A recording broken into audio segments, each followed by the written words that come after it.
spirit soul.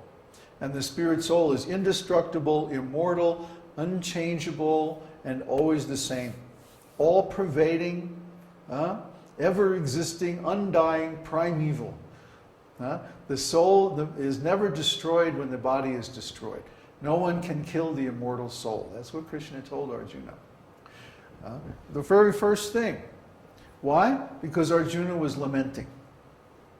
And the first thing Krishna says is, one who is lamenting is not in knowledge. Because those who are in knowledge, they don't lament for anyone living or dead. Why? Because the spirit soul cannot be hurt. The spirit soul is actually never affected by matter. We only think we are. Because we identify with the body and the mind. The body and the mind are affected by matter because they're material. So if we identify them, then we think that we are also affected, but actually that's delusion, self-delusion. The real thing is, we are eternal, indestructible, spiritual, living entities. We can never be hurt or killed or even really affected by matter unless we allow it. So the first thing that disappears when we become self-realized is fear. I mean, I'm still concerned about, well, we have to pay the rent somehow and we have to, maintain our existence and stay healthy and stuff like that. But that's not fear. That's just planning.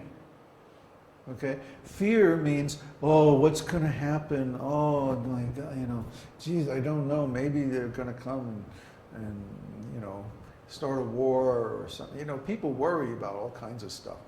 This is fear.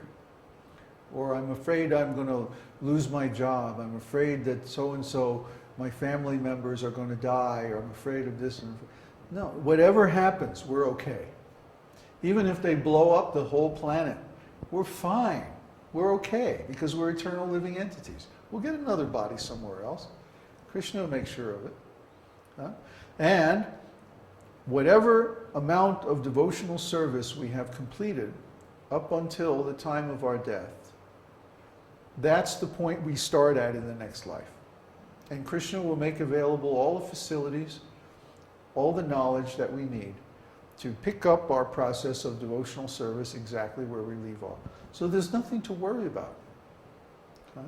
Of course, our preference is that we should all attain complete self-realization in this lifetime. So we try to make available all the teachings that everybody needs, all the methods, and encourage everyone and advise them how to perform them so that they can attain that realization. There's another question? Oh boy. From Florida. Yesterday I heard a talk with Michael Cremo and formulated the idea that the degradation of spirituality, religion, and society happens because of a decrease of pious souls, because they all go back to the spiritual world. Only the rascals stay. Basically, and they gradually become more. So the cycle of Satya, Treta, Dvapara, and Kali Yuga. Can you corroborate that? That sounds pretty good. Yeah. When Krishna was here, so many living entities went back with him to the spiritual world. That's why he comes here, to pick up the pious living entities and take them home with him. So Krishna blessed so many souls with liberation just by his presence. Everyone who saw his universal form on the battlefield of Kurukshetra was liberated. Both friends and enemies, both good people and bad people. Just because they saw him, they saw Krishna helping his friend Arjuna. It's a wonderful story. And can you imagine seeing that right in front of your own eyes and then dying in that consciousness? Oh, they went right back to the spiritual world. So when Krishna left this world, so many pious souls left with him, or around the same time as him. And immediately afterwards, Kali Yuga started. Yeah, so that's a good theory. For example, there's another story that in Lord Chaitanya's pastimes, one of his devotees prayed to him, "O Lord Chaitanya, I cannot stand to see the sufferings of the conditioned living entities. Please give me all their karma and liberate all of them." Really wonderful prayer. So Lord Chaitanya said, "Okay, I'll liberate them all, but don't worry about taking their karma. I'll take care of that." So Lord Chaitanya liberated all the living entities in the universe 500 years ago. That means everybody that's here on planet Earth right now, they've just come to the planet Earth recently. Less than 500 years, because everyone 500 years ago was liberated when Lord Chaitanya went back to the spiritual world. So everyone who's on this planet right now is like new. And of course there are many neophytes, very, very neophyte. Even at the time of Lord Chaitanya, many of the living entities were, very developed in spiritual life.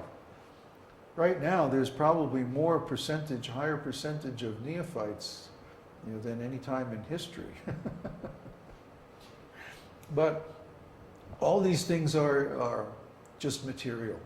I was going to say immaterial, but that's not really true. They're just material. The real spiritual situation is that anytime we can engage in devotional service and attain our real spiritual existence. And any living entity can do that, regardless of their history, regardless of their previous activities. If they simply have a sincere desire, then Krishna will arrange it. So it's all really up to our desire. Okay.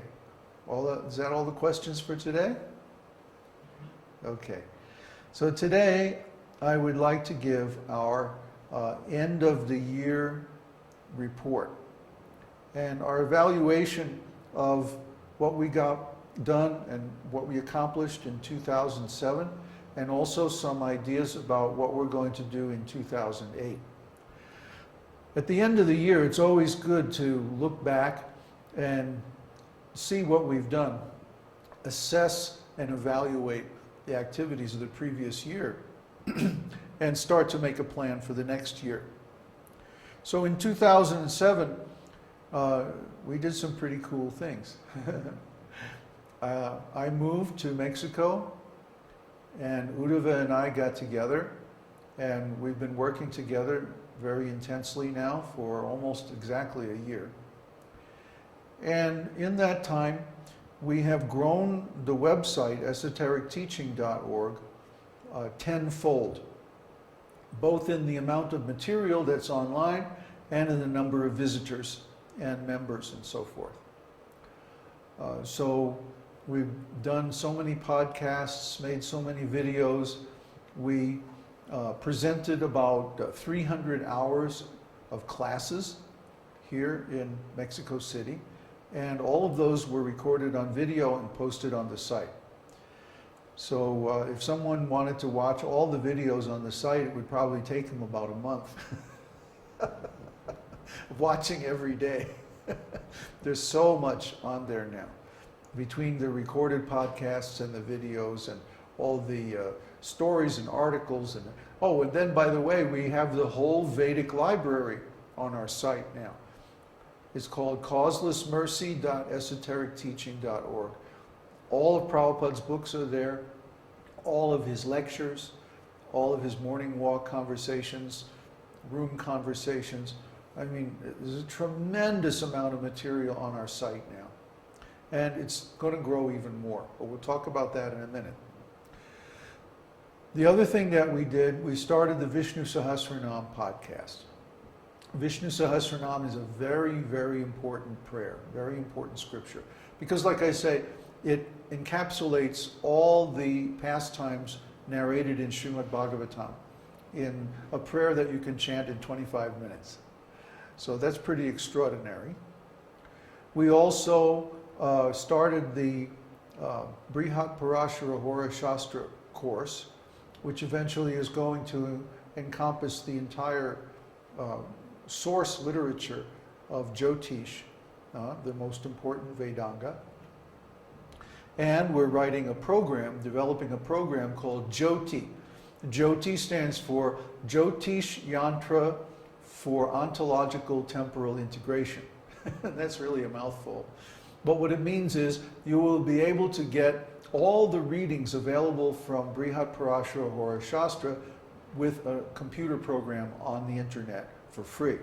And that does not currently exist anywhere.